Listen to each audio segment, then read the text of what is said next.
Essa é a realidade, infelizmente, é a realidade do nosso país. Mas, de toda forma, nós precisamos mudar isso. E como mudar? Não é da minha vontade, da sua vontade, né, que as coisas vão mudar, mas através da nossa ação. Porque, por omissão ou por ação, todos nós somos responsáveis.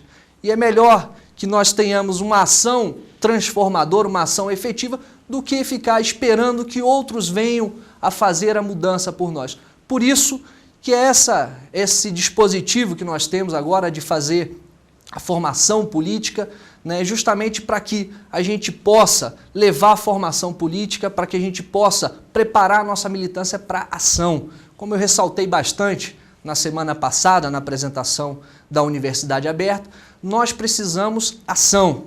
Então, por isso que nós vamos nos capacitar para isso.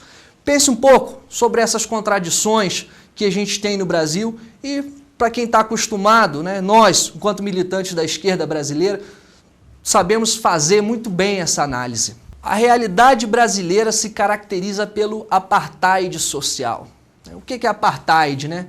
O apartheid foi aquele regime político da África do Sul, né, em que uma minoria branca colonizou a África do Sul e não se sentia no direito de conviver com a maioria negra da África do Sul. Então, esse termo, esse regime ficou conhecido como apartheid. Mas, enquanto cores de pele, né, isso aconteceu na África do Sul. No nosso país é diferente.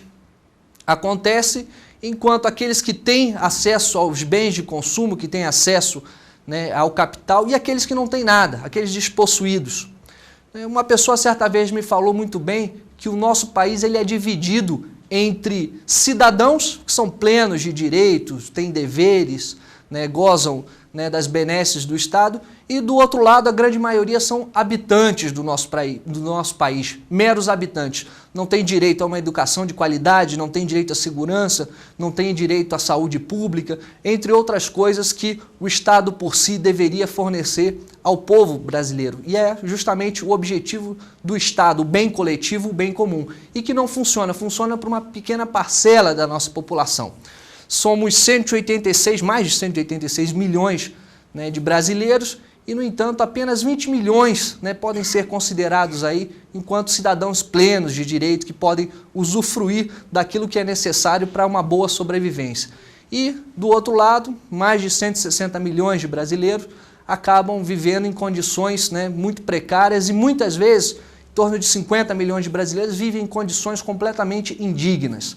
E é isso que nós precisamos analisar, é isso que nós precisamos mudar. Um país rico, vasto território, 8 milhões e meio de quilômetros quadrados, 15 milhões de hectares de terras agricultáveis, uma fronteira agrícola de 90 milhões de hectares, é a maior fronteira agrícola do mundo, uma capacidade produtiva de 120 milhões de toneladas por ano, maior rebanho bovino do mundo. Então, com todas essas condições, vejam bem, 120 milhões de toneladas de grãos, né, capacidade produtiva do Brasil, daria para alimentar 600 milhões de bocas. E, no entanto, dos 180 milhões de brasileiros, grande parcela, 30 a 40 milhões, passam fome diariamente. Rebanho bovino superior a 200 milhões, ou seja, muito maior do que a população brasileira. E, no entanto, persiste a fome no Brasil, além de termos terras agricultáveis disponíveis. Então, somos um país extremamente rico, que tem condições de bem servir a sua população, de dar condições para que a população, seus cidadãos, as pessoas que dele fazem parte, vivam dignamente. E, no entanto, isso não acontece. Temos aqui também destaque de outras riquezas, né? A Amazônia, o Cerrado, a Caatinga, a Mata Atlântica, 186 milhões de habitantes falando a mesma língua, isso é muito importante. Maior parque industrial da América Latina, matrizes energéticas diversificadas, minérios. Ou seja, todas as condições necessárias para que tenhamos uma boa convivência, para que tenhamos vida digna, confortável para toda a população do nosso país, existe. E, no entanto, não é isso que a gente tem observado, né, ao longo da história do Brasil, com pequenos intervalos, mas né, por exemplo, da Revolução de 30 com Getúlio Vargas, que buscou mudar, né, a cara, o perfil desse nosso país, mas, no entanto, não teve um êxito que resgatasse toda a população brasileira, infelizmente. Mas, no geral, né, esse país sempre foi governado para poucos, governado por poucos e para poucos, né? Sempre uma elite detentora, né, dos poderes do Estado e se abastando pelo Estado, que todos nós ajudamos a sustentar, né, por via de impostos, né, diretos e indiretos, que é a fonte de financiamento do Estado brasileiro. E, no entanto, aí, tanta riqueza, tanta condição, né, para que a gente dê um salto, dê uma alavancada nessa nossa existência aqui enquanto brasileiro, e o que a gente percebe é justamente ao contrário. Mazelas do Brasil. Fome, pobreza, 50 milhões vivem na miséria nesse país. Miséria caracterizando como aquele que tem menos de $1 para consumir, né, $1 disponível por dia. Analfabetismo, cerca de 13% da população, né, é analfabeta no nosso país, e temos um grave problema, né, que é o analfabetismo funcional. São aquelas pessoas que sabem até juntar as letras, mas não conseguem entender uma frase inteira. Então temos 13 milhões, né, de analfabetos no Brasil, aqueles que não conseguem sequer ler, entender o que está escrito, e, no entanto, outro tanto, né, que não é computado, né, de analfabetos funcionais, que leem as informações, mas conseguem juntar as letras, mas não conseguem interpretar as informações contidas nela. Então, isso é um grave problema. Então, principalmente, isso está localizado na juventude brasileira, que o declínio da qualidade da educação, desse declínio drástico da qualidade da educação no nosso país, vem produzindo hoje centenas e centenas de analfabetos funcionais, ou seja, há o desperdício de dinheiro, né, para uso na educação, que deveria formar as pessoas para que elas aprendessem, para que elas pudessem melhor conviver, e, no entanto, acaba não cumprindo a sua função a escola, ou seja, pouco dinheiro que é empregado, e esse dinheiro, além de tudo, é mal empregado. Então é importante a gente atentar para isso. A educação pública, como eu estava dizendo, a saúde pública, a segurança pública, o desemprego e a corrupção. Quero atentar para esse ponto do desemprego. Há algum tempo atrás, né, se buscava o pleno emprego. Nos países do mundo inteiro se discutia a questão do pleno emprego. Hoje, infelizmente, os economicistas acham que uma taxa de 10% de desemprego, de 8% a 10% de desemprego, é o suficiente, é uma taxa boa que dá para ser administrada. E, no entanto, esse desemprego é gerador de inúmeras mazelas sociais. O cidadão que não tem emprego, não tem a sua força produtiva aproveitada, ou quando tem de forma subaproveitada, ele não tem condições de propiciar uma vida melhor para ele mesmo e para a família dele. Então, o filho, né, dessa pessoa, por exemplo, pode ter um casal de filhos, pode ter mais filhos, né, que vê no pai aquela referência, né, que é normal, naturalmente aceitável, né, tem o pai como uma referência, um pai desempregado, mora num ambiente ruim, né, moradias insalubres, né, infelizmente nas periferias, nas favelas, né, vê o pai, né, desse jeito, ou a mãe também desempregada, né, e vê a marginalidade, né, então a sua expectativa de vida acaba sendo a do crime, acaba sendo, né, de praticar coisas que não são para o bem da sociedade, e sim para poder sobreviver da melhor forma possível, não cria referência. O desemprego estraga uma sociedade, ela desestimula o sujeito ao trabalho, à produção, a crescer junto com a sociedade, desestimula um país. Então é muito importante que a gente tenha pleno emprego. Isso é possível, isso é viável, ter pleno emprego no país. E essa discussão, né, que esses economicistas aí, né, os economistas liberais, né, e neoliberais colocam, é que uma taxa de 10%, né, é suficiente. Isso está errado. Nós precisamos buscar, precisamos perseguir o pleno emprego. Isso é muito importante e é um dos objetivos do nosso partido, tem que ser sempre esse objetivo. Outra questão que eu quero salientar aqui também é a questão da corrupção. A corrupção, ela não está focada só na questão né, do roubo do dinheiro público. A corrupção ela se dá em vários níveis. As privatizações, por exemplo, que foram feitas no nosso país, foi um ato mais extremo de corrupção, que alijou, né, que roubou do povo brasileiro o seu patrimônio e entregou às mãos, né, maior parte do capital internacional, riquezas do nosso país. Você tem uma noção, a Vale do Rio Doce, que foi privatizada pela ninharia um pouco superior, se não me falha a memória, a 2,5 bilhões, hoje dá lucros esplendorosos, né, de 10 a 12 bilhões, né, de dólares ao ano. Então, não é porque era uma empresa ineficiente, ela tinha toda uma infraestrutura, tinha todo, né, uma logística fenomenal, desenvolvida com tecnologia nacional. No entanto, o que essas pessoas que assumiram o controle dessa empresa fizeram? Começaram a extrair de forma a não se importar com o futuro do país, começaram a extrair minério e vender no mercado internacional, porque assim o preço estava em alta e assim lucrariam da melhor forma. Então, uma empresa estratégica, como a Vale do Rio Doce, né, sofreu esse processo de corrupção. Temos aí a corrupção das instâncias públicas também, do aparelho do Estado, a corrupção das prioridades, como muito bem destacou certa vez o Cristóvão Buarque. Ao invés de se investir em educação no país, se investir em outras coisas, acaba investindo para beneficiar certos grupos econômicos, certos grupos políticos, né? Isso também é caracterizado como corrupção. Não é só, infelizmente, essa roubalheira que nós vemos aí no dia a dia, tem acontecido cotidianamente no executivo, no legislativo, inclusive no judiciário desse nosso país. Isso também é um grande mal, mas existem há males maior, muito maior do que esses, que são níveis maiores de corrupção. Muitas vezes um roubo, né, que é feito ao erário público, pode ser comparado, esse sujeito que o faz, a um ladrão de galinhas, visto o que foi feito com as privatizações. Todas as formas, todos eles estão errados. Aqui ninguém tem que defender a corrupção, a gente tem que ter ética e moralidade na questão pública. E isso é uma meta do nosso partido. Bem, como transformar essa situação?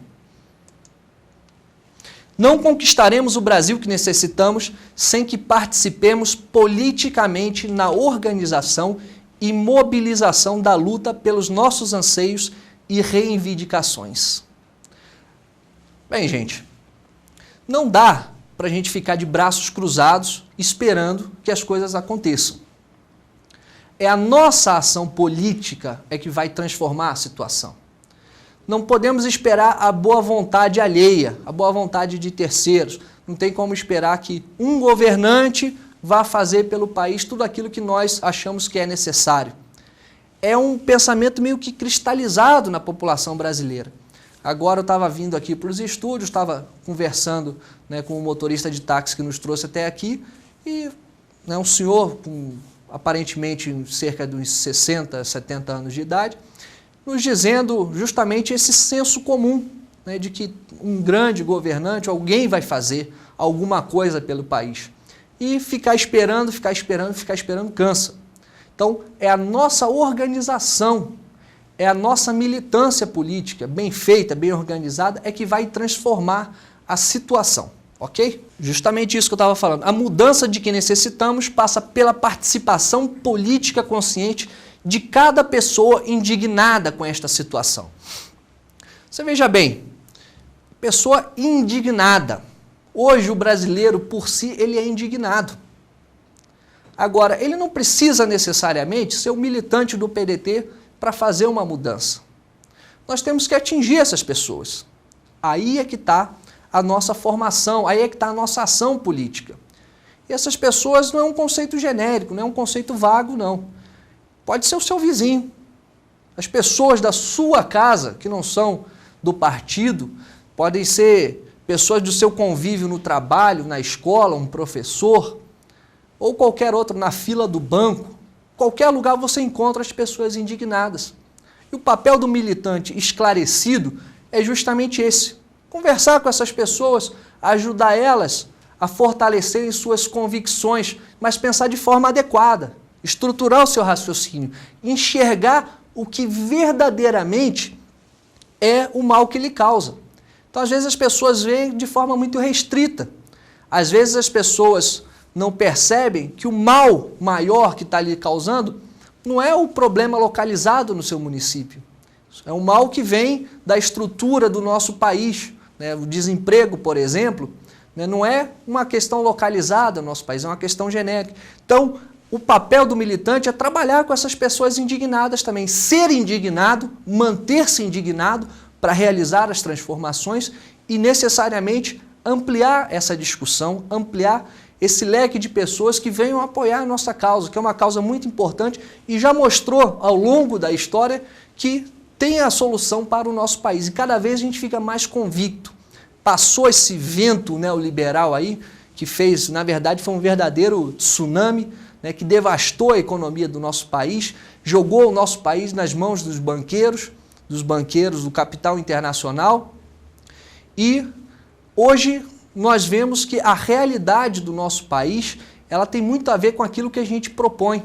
A educação, primeiramente, né, bandeira desfraudada por Brizola em 82, quando assumiu o governo do Rio, junto com Darcy Ribeiro.